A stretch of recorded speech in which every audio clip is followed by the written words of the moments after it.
You are a burden now. Those 5 words shattered what remained of my world as I sat in that wheelchair, my legs still wrapped in bandages, my spine screaming with every breath. My mother, Margaret, stood in the doorway of my childhood bedroom, arms crossed, her face carved from ice. Behind her, my brother Nathan methodically emptied my dresser drawers into black garbage bags, tossing in my clothes like they were contaminated. 3 weeks had passed since the accident that nearly killed me. 3 weeks since my car plunged off Carter's Bluff because the brakes failed. 3 weeks since I woke up in the hospital to learn I might never walk again. And now, as Nathan zipped up the last bag, I clutched a small envelope in my trembling hands. An envelope from a lawyer. An envelope they knew nothing about. They had no idea what I was hiding. They had no idea that 3 months from now, they would be on their knees begging for forgiveness. But by then, it would be far too late. The morning of the accident replayed in my mind like a horror film on an endless loop. I had just finished a 12-hour shift at Mercy General Hospital in Redding, California, where I worked as a nurse in the emergency department. My feet ached, my scrubs smelled of antiseptic and exhaustion, and all I wanted was to drive home, take a hot shower, and collapse into bed. I climbed into my Honda Civic, turned the key, and pulled out of the parking lot onto Route 44. The road twisted through the hills outside our town of Fairview, a scenic route I had driven 1,000 times before. I was 5 miles from home when I pressed the brake pedal going into a sharp curve. Nothing happened. I pressed harder. The pedal went straight to the floor. Panic exploded in my chest as my car accelerated down the hill instead of slowing. I yanked the emergency brake. It did nothing. I pumped the brakes frantically, screaming as the guardrail rushed toward me. The car smashed through the metal barrier and flew into the air. For 3 seconds, I was weightless, suspended between life and death. Then the world became crushing metal, shattering glass, and screaming pain as my car tumbled down the rocky slope and slammed into a tree at the bottom of the ravine. I woke up 2 days later in the intensive care unit. The doctor, a kind woman named Dr. Angela Torres, sat beside my bed and explained that I had fractured 3 vertebrae in my lower spine. The good news was, I was alive. The uncertain news was whether I would ever walk again. Physical therapy might help, she said, but it would take months of intensive treatment. Insurance would cover some of it, but I would need to pay several thousand out of pocket for the specialized rehabilitation. My mother and brother visited me once during those 2 weeks in the hospital. They stayed for 20 minutes. Margaret complained about the cost of parking. Nathan checked his phone the entire time. Neither of them asked how I was really feeling. Neither of them held my hand. When I came home, a medical transport van dropped me at the front door with a wheelchair and a walker. Nathan carried me inside and deposited me on the living room couch like a piece of luggage. The tension in the house was suffocating from day one. Margaret sighed loudly every time I needed help getting to the bathroom. Nathan complained that my medical equipment cluttered the hallway and made it hard for him to show the house to potential buyers. Wait, what? Show the house? That was when I learned Nathan was getting married to his girlfriend, Emily, and wanted to buy the family home from Margaret at a reduced price. They planned to renovate it.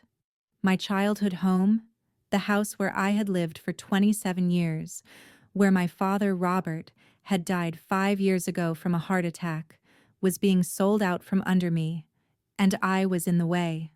The breaking point came exactly 3 weeks after my accident. Margaret called a family meeting on a Tuesday morning.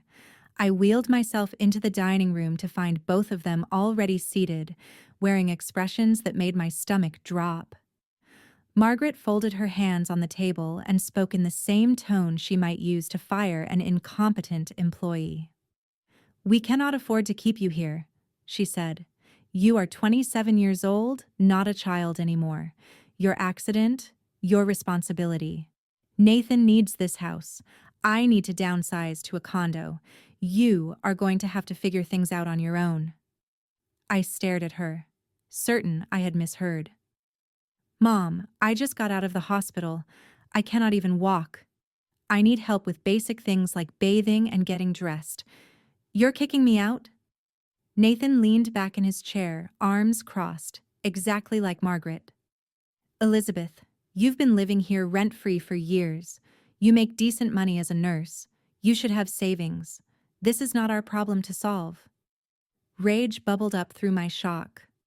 I reminded them that for the past 5 years since Dad died, I had been paying most of the household bills. I had covered the mortgage when Margaret lost her job at the bank.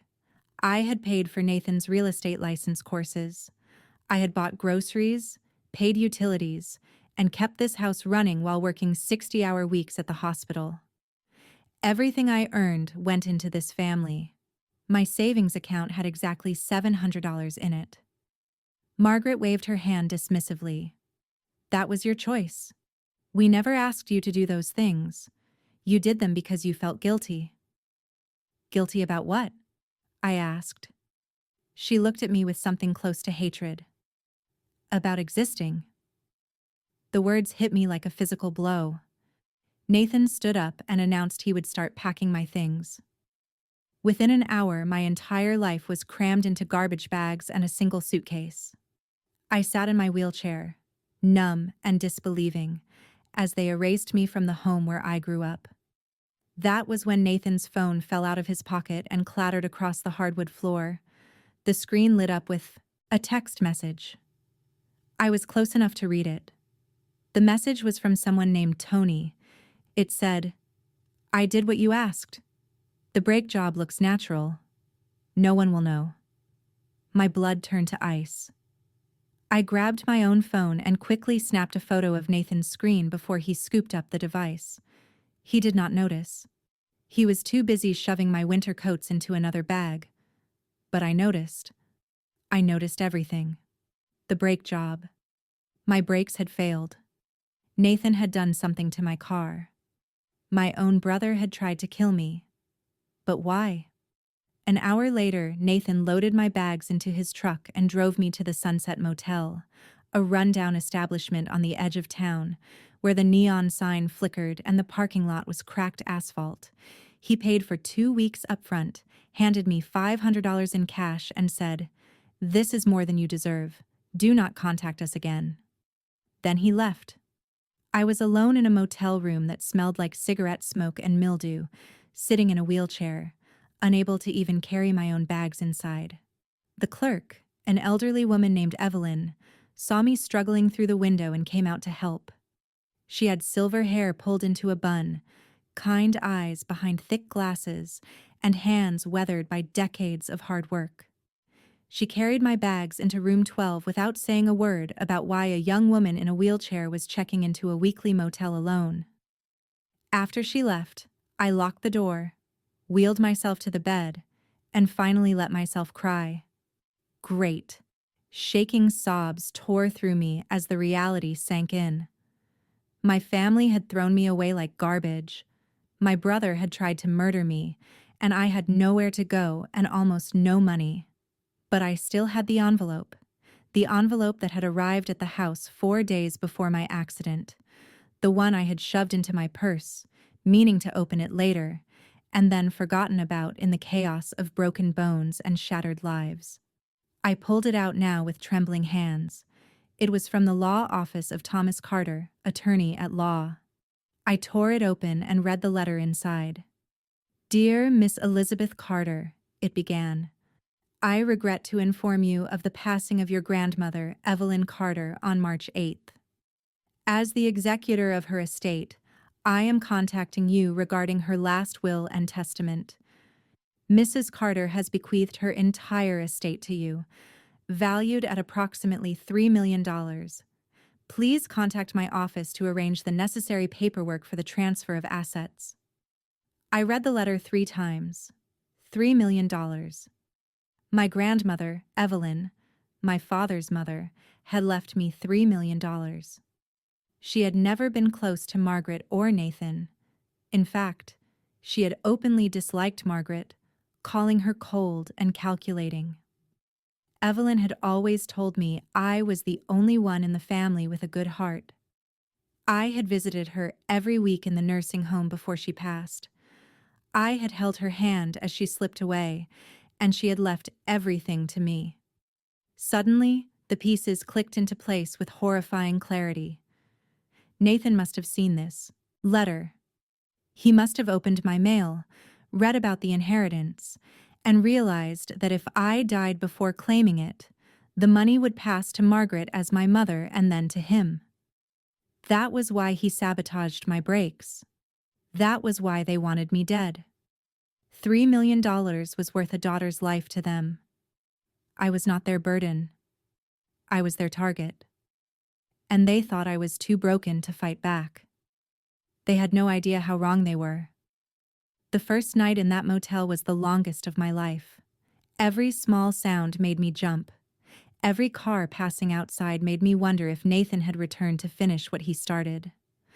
I barely slept, dozing in fits and starts, jolting awake in panic whenever my body shifted and sent pain shooting through my damaged spine. Morning came with weak sunlight filtering through stained curtains.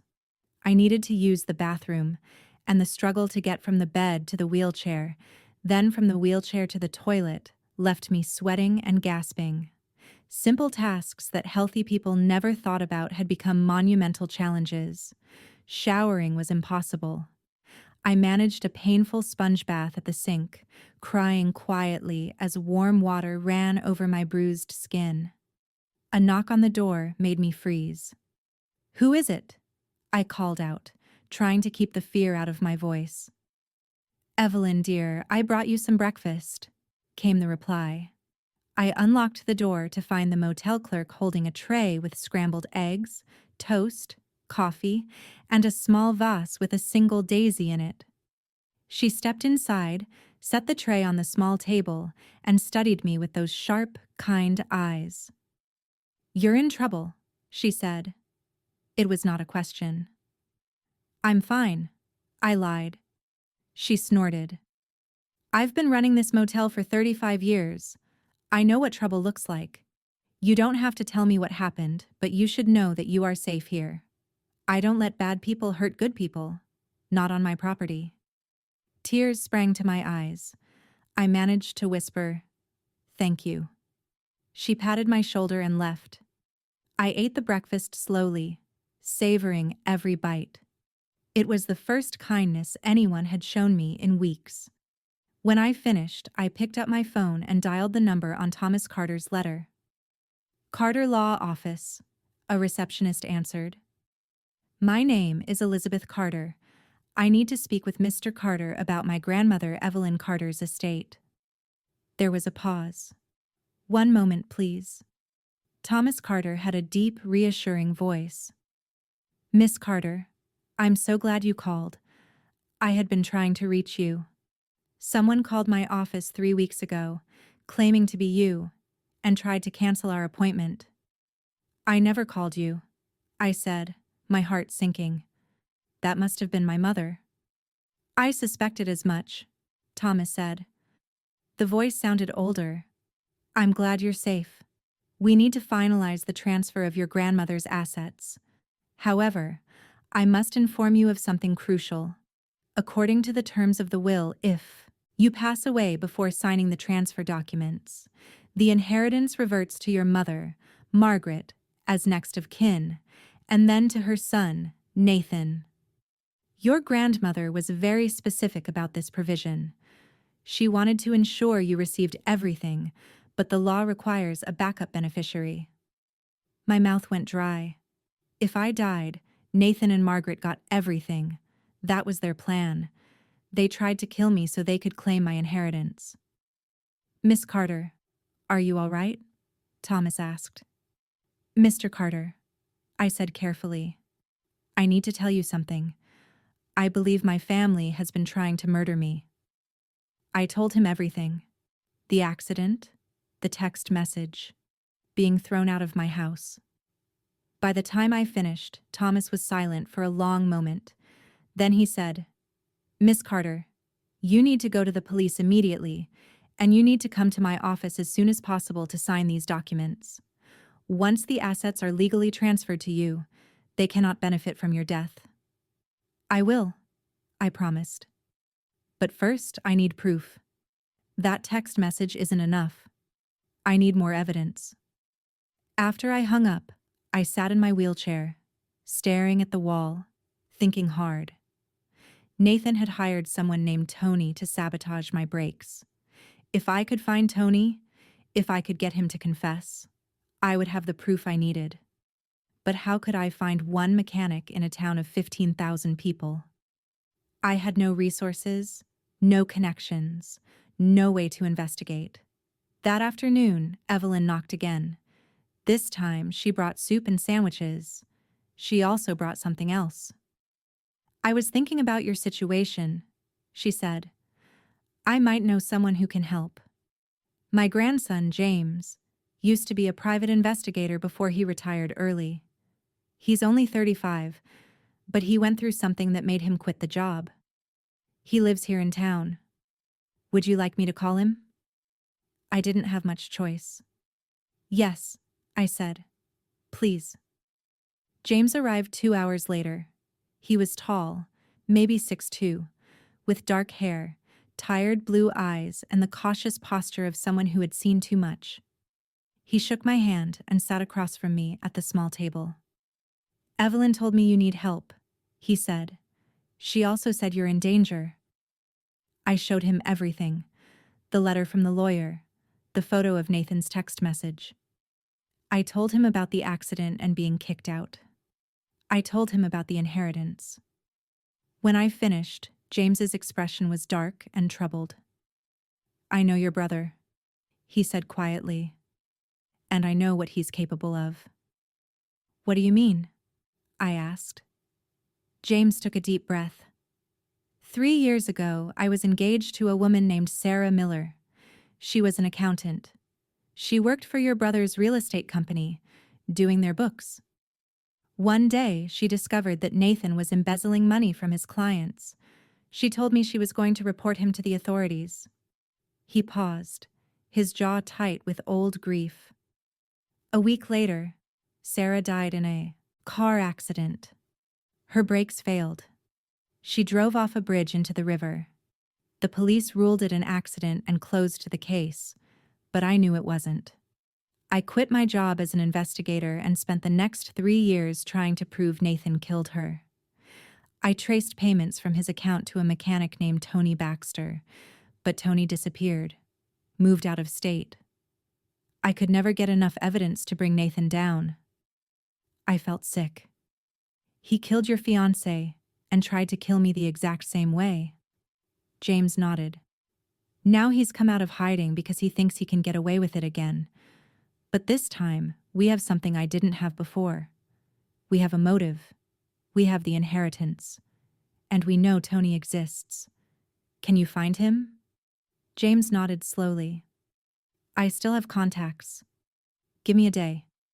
True to his word, James called me the next morning. I found Tony Baxter. He's running an auto repair shop in Chico, about 4 hours from here. We need to go talk to him.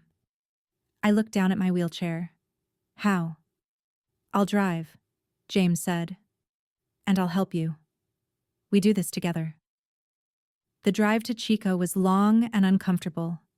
Every bump in the road sent pain through my spine. But James was patient, stopping when I needed to rest, helping me in and out of the truck without making me feel helpless. He told me more about Sarah as we drove, how she loved puzzles and mystery novels, how she wanted to open her own accounting firm, how Nathan had stolen her future. We found Tony's garage tucked away in an industrial area of Chico. It was a small, greasy building with 2 service bays and a hand-painted sign. Tony himself was a thin man in his 40s with oil-stained hands and nervous eyes. When he saw us approach, James pushing my wheelchair, the color drained from his face. I don't want any trouble, Tony said, backing toward the garage. James stepped forward. We're not here to hurt you, Tony. We just want the truth. You sabotaged Elizabeth's breaks because Nathan Carter paid you. You also sabotaged Sarah Miller's breaks 3 years ago. I know you did. And you're going to confess. Tony's hands shook. I can't. He'll kill me. He's going to kill us if you don't, I said quietly. Please, I'm begging you. Help us stop him. Tony looked at me for a long moment. Then his shoulders sagged in defeat.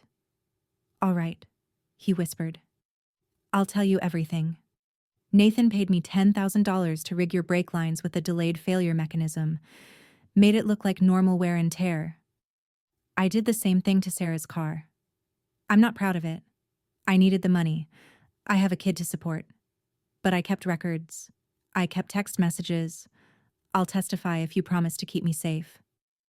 Relief flooded through me. We promise. James spent an hour getting Tony's statement recorded on his phone, collecting copies of messages, getting details. Finally, we had what we needed. Solid proof that Nathan had tried to murder me, proof that he had murdered Sarah. It was over. We could go to the police. We were almost to James's truck when I heard tires screech. A black SUV roared into the parking lot and screeched to a halt. Nathan stepped out, followed by 2 large men I didn't recognize. One was bald with tattooed arms. The other wore a leather jacket and had a scar across his cheek.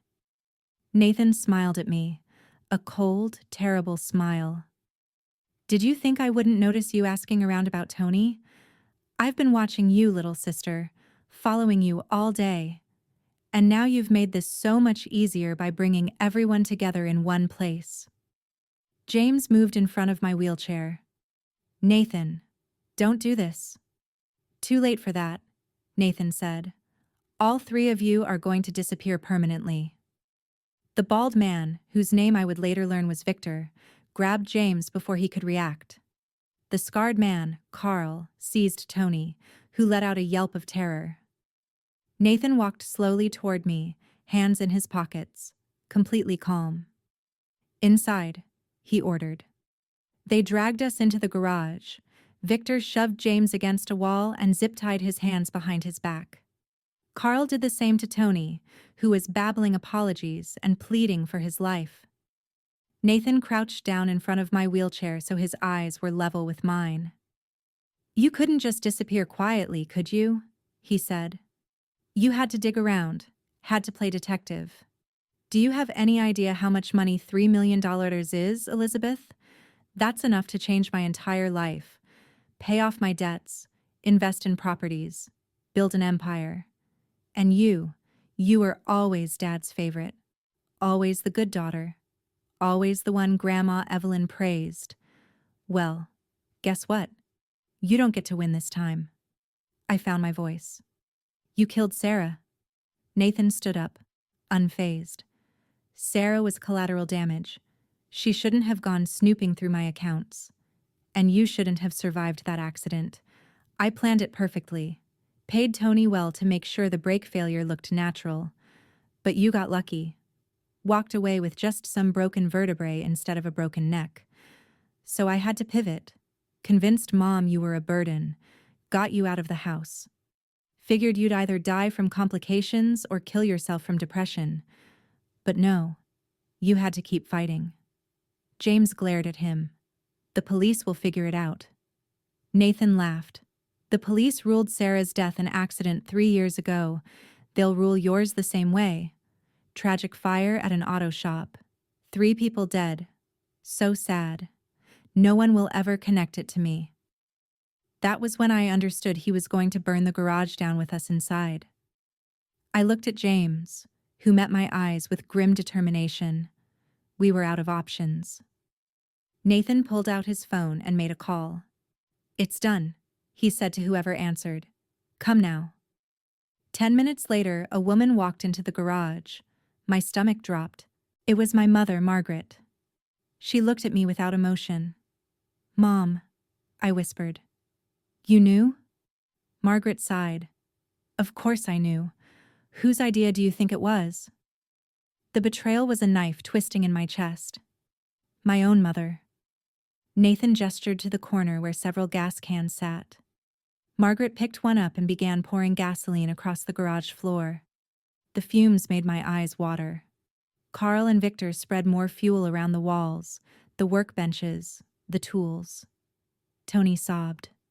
James stayed silent, but I could see his mind working, searching for an escape that didn't exist. "Why?" I asked Margaret. "Why do you hate me so much?" She stopped pouring and looked at me. "Because you're not mine. You're Susan's daughter. Your precious mother, Susan, the woman your father truly loved. When she died, Robert only married me because he needed someone to raise you. He never loved me. He compared me to her every single day. And then you grew up looking just like her. Sweet, kind, selfless Elizabeth. Everyone loved you. Your father adored you. Evelyn left everything to you. But I was the one who stayed. I was the one who put up with Robert's grief and his comparisons and his coldness. And what did I get? Nothing.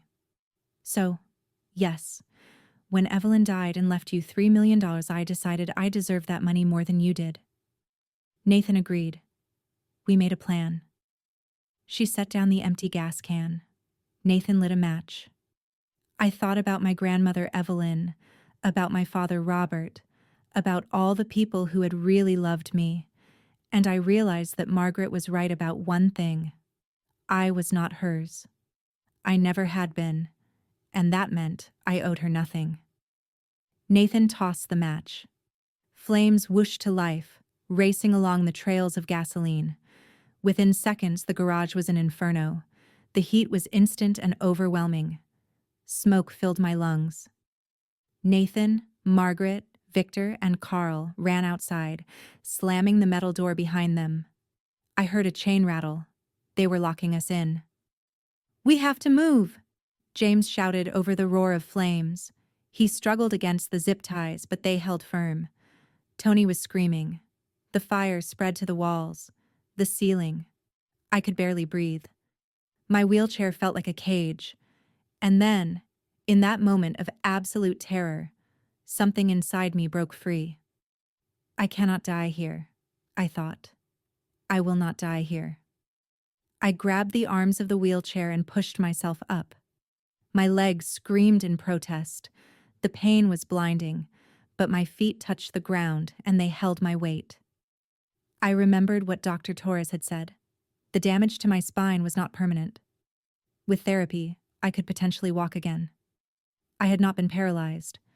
I had just been too afraid and too hurt to try. Until now. Fear is a powerful motivator. So is rage. I took one shaking step, then another. James stared at me in shock. "Elizabeth, you're walking." "I need something sharp," I gasped, "to cut you free." Through the smoke and flames, I spotted a toolbox on a high shelf. I stumbled toward it, every step agony. I grabbed a box cutter and lurched back to James. My hands shook as I sawed through the plastic zip tie. The moment he was free, James grabbed the cutter and freed Tony. The three of us turned toward the door. It was engulfed in flames now and locked from the outside. "Window!" Tony shouted, pointing to a small rectangular window high on the back wall, about 8 feet off the ground. It was barely big enough for a person to fit through, but it was our only chance. James dragged a metal workbench under the window and smashed the glass with a wrench. "Lift Tony up!" he yelled at me. I helped boost Tony, who was lighter than James. Tony squeezed through the window and dropped to the ground outside. Then James turned to me. "You next." I shook my head. "You're bigger. You need more room. If I go first and get stuck, we both die." James cursed but saw my logic. He lifted me up. I grabbed the window frame, ignoring the glass cutting my hands, and pulled myself through with strength I didn't know I had. I fell 8 feet and hit the ground hard, knocking the wind out of me. Tony helped me crawl away from the building. Behind us, James's head and shoulders appeared in the window. He was too big. He was going to get stuck. "Come on!" I screamed. With a roar of effort, James twisted his body, scraped through the window frame, and tumbled out just as the roof of the garage collapsed inward with a thunderous crash. The three of us lay on the dirt, coughing and gasping, covered in soot and blood, but alive. We had escaped, barely. But Nathan and Margaret thought we were dead, and that gave us an advantage. For the first time since this nightmare began, we had surprise on our side. Then my phone, which I had somehow kept in my pocket through everything, buzzed with a text message. It was from Margaret. "If you want to live, come home alone tomorrow at noon. Sign over the inheritance to me, or I'll make sure you disappear for real. I'm still your mother. You owe me." She knew. Somehow she knew we had survived, and she was luring me into another trap. We sat in the dirt behind the burning garage, watching black smoke billow into the evening sky. Fire trucks wailed in the distance, growing closer. James pulled out his phone with shaking hands and called the police, telling them about the fire but not about Nathan. "Not yet. We need a better plan." "They know we're alive," I said, showing James and Tony the text from Margaret. James read it and swore. "This is a trap. They want you isolated." "I know, but she's right about one thing. I need to end this. I need to face them." Tony shook his head frantically. "Are you crazy? They'll kill you." "Maybe," I said. "But I have an idea." We drove back to Fairview in James's truck. I sat in the passenger seat, my legs aching but functional. Every movement hurt, but I could move. I could walk. And that changed everything. At the motel, Evelyn almost fainted when she saw us covered in ash and blood. She brought us water, towels, and a first aid kit. While James cleaned the glass cuts on my hands, I explained my plan. "Tomorrow, I go to the house alone," I said. "But you'll follow me, James. You'll hide outside and record everything through the window.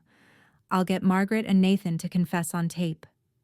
Once we have that, we go straight to the police with all the evidence, Tony's testimony, the recording, everything." "That's incredibly dangerous," James said. "I know, but it's the only way to make sure they face justice for Sarah, for me, for everyone they've hurt." Tony agreed to stay with Evelyn for safety. James and I spent the rest of the night preparing. I practiced walking, forcing my legs to remember how. The pain was constant but manageable. By morning, I could walk slowly without support, though every step cost me. At 11:45 the next day, I wheeled myself up to my old house in the wheelchair, hiding my ability to walk. James was already in position, crouched beneath the living room window with his phone, ready to record. I knocked on the door. Margaret answered, her face a mask of cold satisfaction. "Smart girl," she said. "Come in." Nathan wasn't there. "Where is he?" I asked. "Handling business," Margaret said vaguely. She led me to the dining room table where papers were spread out, transfer documents for the inheritance. A pen lay beside them. "Sign," she ordered. I looked at her. "I need to know why you hate me so much. If I'm going to sign my life away, I deserve the truth." Margaret laughed bitterly. "The truth? Fine, I'll give you the truth. I hated your mother, Susan, from the moment I met her. She was everything I wasn't. Beautiful, kind, effortless. Robert worshipped her. When she died, I thought I finally had a chance. I married Robert. I raised you. I played the role of wife and mother for 22 years. But it was never enough. He loved her ghost more than he ever loved me. And you," she spat, "you're her living ghost. Every time Robert looked at you, he saw Susan. Every time Evelyn looked at you, she saw her beloved daughter-in-law. I was invisible. So you decided to kill me." "No," Margaret said. "I decided to take what should have been mine. When Evelyn died and left everything to you, I saw my chance. Nathan needed the money too. He's drowning in debt from bad investments. So we planned it together. He would make your death look like an accident. We would inherit. Simple. But I survived. You survived, Margaret agreed. And I had to improvise. Making you feel worthless, throwing you out. That was supposed to break you. You were supposed to give up. Instead, you started investigating. So now we have to finish this the hard way. The front door opened. Nathan walked in. With Victor, I felt ice in my veins. Nathan smiled when he saw me. Hello, sister. Ready to die? Wait, Margaret said. Let her sign first. Make it legal. Nathan shrugged. Fine, sign the papers, Elizabeth. Then we'll make this quick. And if I refuse? I asked. Then we make it slow, Victor growled. I picked up the pen with trembling hands. I looked at the documents. $3 million signed over to Margaret Carter. I thought about my father, my grandmother, Sarah, everyone Nathan and Margaret had hurt. And I thought about James outside, recording every word. I set down the pen. No. Nathan's smile vanished. What? I stood up from the wheelchair. Margaret gasped. Nathan's eyes went wide with shock. I stood on my own 2 feet, facing them. I'll never give you anything, I said. You tried to kill me. You murdered Sarah Miller. You're both going to prison. Nathan lunged at me. At that exact moment, James smashed through the window, glass exploding inward. He hit the floor rolling and came up with his phone held high. I have everything on video, he shouted. Police are already on the way. And they were. Officer Laura Bennett burst through the front door with 3 other officers, guns drawn. Freeze, she commanded. Nathan and Victor froze. Margaret raised her hands slowly, her face pale. James rushed to my side as Officer Bennett approached. We got a call about an assault in progress, she said, along with quite a bit of evidence sent to our department in the last hour. James had sent everything while waiting outside. Tony's confession, the text messages, the recording of Margaret's confession, all of it. We had them. But Nathan wasn't done. He pointed at me and laughed wildly. Officer, you have this all wrong. My sister has been plotting with this man, James, to steal our family inheritance. They faked her injuries. They fabricated evidence. I can prove it. He pulled out a folder and handed it to Officer Bennett. Inside were printed emails between me and James, discussing a plan to fake my accident and frame Nathan.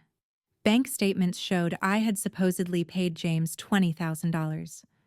It was all fake, but it looked convincing. This is fabricated, James protested. Is it? Nathan said smoothly. Or is your recording fabricated? Anyone can edit audio these days. My sister is a manipulative woman who has turned you against your own family. Margaret began crying dramatically. My poor daughter has mental problems. She's always been unstable. Now she's accusing us of terrible things to get attention and money. Officer Bennett looked between us, uncertainty crossing her face. The fake evidence Nathan had prepared was thorough. This was his backup plan. If he couldn't kill me, he would destroy my credibility. Ma'am, she said to me carefully, I'm going to need you to come to the station to answer some questions. No, I shouted. He killed Sarah Miller 3 years ago. Ask James. But before anyone could respond, Tony burst through the still open front door, breathing hard. Wait, he yelled. I have proof. He held up his phone and played a video. The video showed Nathan standing in Tony's old garage 3 years ago, handing Tony an envelope of cash. Nathan's voice was clear. Good job on the Sarah Miller brake job, Tony. Make sure this next one on Elizabeth's car looks just as natural. The room went silent. Nathan's face turned ashen. The video had a date stamp. It was undeniable. Margaret let out a small whimper. Victor slowly raised his hands higher. Officer Bennett's expression hardened. Nathan Carter, Margaret Carter, you are under arrest for conspiracy to commit murder. Victor, whoever you are under arrest as an accessory. As they read Nathan his rights, he turned to look at me. His face was full of hate. You were supposed to die, he hissed. But I didn't, I said calmly, and now you'll pay for everything. They led Nathan and Margaret out in handcuffs, but as Officer Bennett reached for Victor, he suddenly pulled a gun from his jacket. He grabbed me before anyone could react, pressing the gun to my head. Everyone back off, or she dies, Victor shouted. The officers drew their weapons. James froze. Victor dragged me backward toward the door, using me as a shield. His arm around my throat was choking me. I could barely breathe. Victor, think about this, Officer Bennett said. You don't want to add cop killing to your charges. I don't care anymore, Victor screamed. You know who I am. I'm Margaret's brother. This inheritance was supposed to be split 3 ways. Nathan and Margaret promised me a cut. Now it's all gone. So Victor was family too. Another betrayal. Another person who saw me as nothing but an obstacle to money. His grip tightened. Black spots danced in my vision. But I was not helpless anymore. In my work as an emergency room nurse, I had been trained in self-defense for dealing with violent patients. I had those skills, and I had surprise. Victor didn't know I was strong enough to fight. I drove my elbow back into his ribs as hard as I could. He grunted, his grip loosening just enough. I twisted, grabbed his wrist with both hands and pushed the gun away from my head. Officer Bennett fired. The shot hit Victor in the shoulder. He screamed and dropped the gun. I dove away as officers swarmed him, taking him down hard. I collapsed to the floor, gasping. James ran to me, helped me sit up. Are you okay? I nodded, unable to speak. It was over. Finally over. Victor was loaded into an ambulance, handcuffed to the gurney, screaming about betrayal and money. Nathan and Margaret were placed in separate police cars. As they drove away, I stood on the front lawn of my childhood home, James beside me, and felt nothing. No sadness, no relief, just emptiness. Officer Bennett approached with a notepad. We're going to need detailed statements from all of you. This is going to be a long investigation. Over the next 3 hours at the police station, I told them everything. Tony corroborated every detail. James provided his evidence on Sarah Miller's case. The detectives listened with increasingly grim expressions. When I finished, Detective Daniel Foster, a veteran investigator with gray hair and tired eyes, sat back and shook his head. This is one of the worst cases of family violence I've ever seen, he said. We'll make sure they never hurt anyone again. The prosecutor, a sharp woman named Rebecca Lang, assured me they had enough evidence for multiple charges: attempted murder, conspiracy to commit murder, fraud, arson, and, in Sarah's case, actual murder. Nathan, Margaret, and Victor were all held without bail. The trial took 4 months to prepare. During that time, I lived quietly in a small apartment I rented with an advance from my inheritance, which Thomas Carter helped me secure. I underwent intensive physical therapy and learned to walk without pain. I returned to work part-time at Mercy General Hospital. My co-workers welcomed me back with tears and hugs. They had heard about the accident but not the whole truth. I kept the details private. James became my closest friend. We met for coffee weekly, talking about everything and nothing. He told me more about Sarah, showing me photos of her bright smile and kind eyes. I wished I could have known her. She would have been my sister-in-law if Nathan hadn't destroyed that future. The trial was held in late November. I sat in the courtroom every single day, watching as the prosecution systematically dismantled Nathan and Margaret's lives. Witness after witness testified. Tony took the stand and confessed to sabotaging both vehicles, naming Nathan as the one who paid and ordered the hits. A forensic accountant showed how Nathan had embezzled over $200,000 from clients. A digital forensics expert proved the emails Nathan used to frame me were created on his computer just hours before his arrest. When Margaret took the stand in her own defense, her lawyer tried to paint her as a victim of Nathan's manipulation. But under cross-examination, Margaret's cold nature emerged. She admitted she had hated me since childhood. She admitted she knew about Nathan's plans. She admitted she had helped him because she believed she deserved the money more than I did. The jury deliberated for 6 hours. When they returned, the verdicts were unanimous.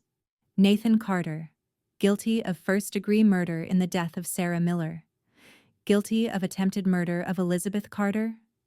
Guilty of arson. Guilty of embezzlement. Guilty of conspiracy. Sentenced to life in prison without possibility of parole. Margaret Carter, guilty of conspiracy to commit murder, guilty of attempted murder, guilty of accessory to arson, sentenced to 45 years in prison. Victor Kramer, guilty of attempted murder, assault with a deadly weapon, arson, sentenced to 30 years in prison. I watched them being led away in chains. Nathan stared straight ahead, his face blank. Margaret looked at me once, and in her eyes I saw not remorse, but resentment. Even now, she blamed me for her fate. Victor sobbed. Outside the courthouse, reporters swarmed with cameras and questions. I gave one brief statement. Justice has been served for Sarah Miller and for every person my brother and mother harmed. That's all I have to say. James drove me home. We sat in his truck for a while, not speaking. Finally, he said, "Sarah would have liked you." "I would have liked her too," I replied. "What will you do now?" "Live," I said. "Really live. For the first time in my life, I'm free from them. Free to be myself. Free to build something good with this inheritance Evelyn left me. Free to honor my father and grandmother by being the person they believed I could be." 6 months after the trial ended, I stood in the lobby of the newly opened Susan Carter Foundation, named after my mother. The foundation provided support services, counseling, and financial assistance to victims of domestic violence and family abuse. It was housed in a renovated building downtown with bright windows, comfortable furniture, and a staff of 8 dedicated counselors and social workers. Evelyn, who had become like a grandmother to me, sat in a chair by the window, beaming with pride. James stood beside me, wearing a suit for the occasion. He had come out of retirement to work as the foundation's director of security and victim advocacy, using his investigative skills to help people in danger. We also established the Sarah Miller Scholarship Fund, providing financial aid to accounting students at the local college. The first recipient was a young woman who reminded me so much of Sarah in the photos James had shown me. Bright-eyed, determined, full of potential. My physical recovery was complete. I walked without pain. I ran 3 mornings a week. I had returned to full-time nursing at Mercy General, specializing in trauma care. Every patient I helped felt like a small victory over the people who had tried to destroy me. The inheritance, after legal fees and taxes, had left me with just over $2 million. I kept $500,000 for myself, invested wisely, and donated the rest to the foundation and scholarship fund. Money, I had learned, was just paper. What mattered was what you built with it. And I was building something that would outlast me, something that would help people the way I wished someone had helped me when I was broken and alone in that motel room. On the 1-year anniversary of my accident, I drove out to Carter's Bluff to the spot where my car had gone over the edge. Someone had replaced the damaged guardrail. I stood there for a long time, looking down at the ravine where I had almost died. The tree my car had hit still bore a scar from the impact. "I'm alive," I said out loud to the wind. You tried to kill me, Nathan. You and Mom tried to break me, but I'm still here. And I won. Elizabeth Carter, the girl you thought was weak and helpless and worthless, turned out to be stronger than both of you combined. I returned to my car, where James waited. Ready? He asked. Ready, I said. We drove to the cemetery where my father and grandmother were buried side by side. I placed flowers on both graves, fresh daisies for Evelyn, white roses for Robert. I did what you taught me, Dad, I whispered. I survived. I fought back. I protected the people you loved. And Grandma, I used your gift to build something beautiful, something that will help people for years to come. Thank you for believing in me. The sun was setting as we left the cemetery, painting the sky in shades of orange and gold. My phone buzzed with a message from one of the foundation's clients, a woman who had escaped an abusive marriage with our help. The message said simply, "Thank you for saving my life." I smiled. This was what healing looked like. Not forgetting the pain, but transforming it into something meaningful, not erasing the scars, but wearing them as proof of survival. That night, I sat in my apartment with a cup of tea, looking at a framed photo of my father holding me as a baby. In the picture, he was smiling down at me with such love, such pride. I made it, Dad, I whispered. I really made it. And for the first time in a year, I felt truly at peace. 2 years after everything fell apart, I found myself standing in front of a room full of people at a conference on domestic violence and family abuse in Sacramento. I had been invited to speak about my experience, to share my story with counselors, social workers, and survivors. Public speaking terrified me, but I had learned that courage was not the absence of fear, it was moving forward despite it.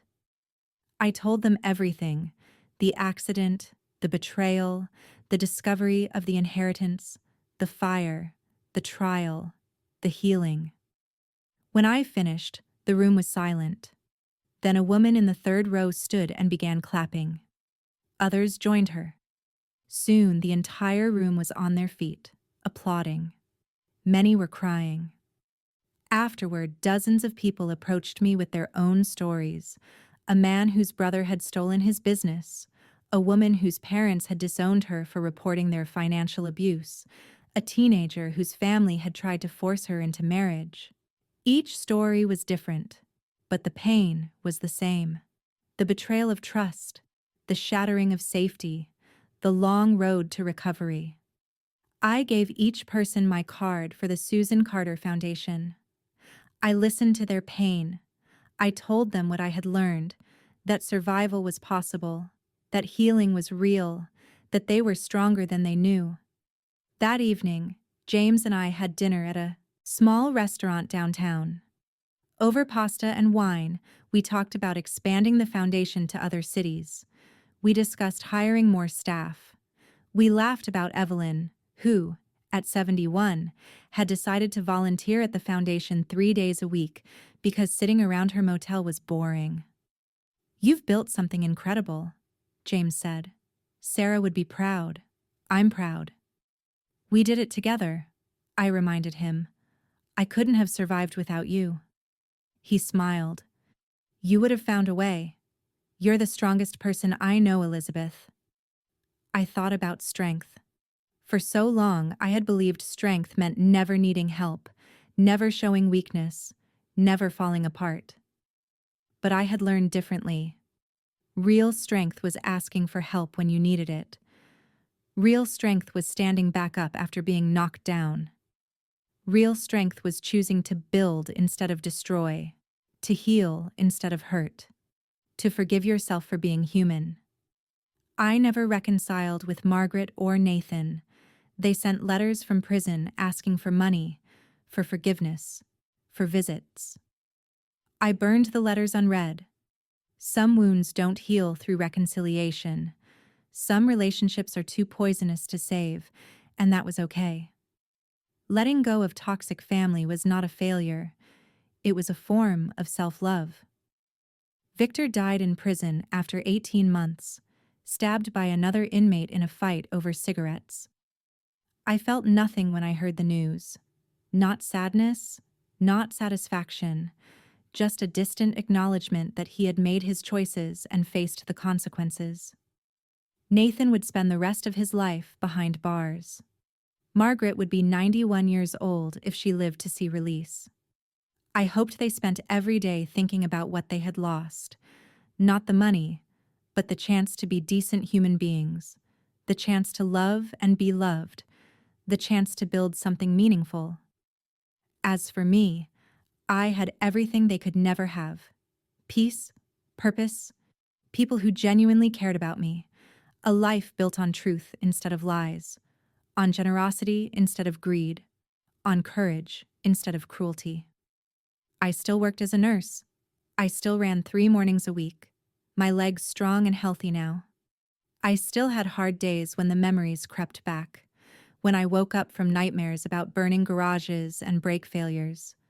But those days were fewer now. And when they came, I had James, Evelyn, my co-workers, and the community of survivors I had built through the foundation. I was never alone. On the 3rd anniversary of the accident, I returned to Carter's Bluff one final time. I stood at the guardrail, looked down at the ravine, and said goodbye to the woman I had been before the fall. The woman who believed family was everything. The woman who sacrificed herself to please people who didn't deserve her love. The woman who was afraid of her own strength. I'm not that woman anymore, I said to the wind. And I never will be again. I turned my back on the ravine and walked to my car without looking back. The past was behind me. The future stretched ahead, full of possibility and light. I had survived the fall. I had survived the betrayal. I had survived the fire. And now I was not just surviving, I was thriving. As I drove home that evening, I thought about what I would tell someone who was facing their own family betrayal, their own moment of despair. I would tell them this: you are stronger than you know. The people who hurt you don't define you.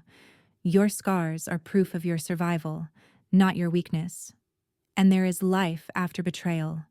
Beautiful, meaningful, joyful life. You just have to be brave enough to claim it. I claimed mine, and every single day I wake up grateful that I'm alive to live it. So, let me ask you, if you've made it this far in my story, have you ever faced betrayal from someone you trusted completely? How did you find the strength to move forward? I'd love to hear your story in the comments below. Your experience might help someone else who is going through their own darkness right now. If this story resonated with you, if it gave you hope or made you think differently about family, survival, and strength, please hit that like button. Subscribe to this channel for more true stories of resilience and redemption. Share this video with someone who needs to hear that they can survive anything life throws at them. Thank you for listening to my story. Thank you for being part of this community. And remember, no matter what you're facing right now, you are not alone. You are stronger than you know. And you deserve a life full of peace, purpose, and people who truly love you. Take care of yourselves, be kind to each other, and never, ever give up.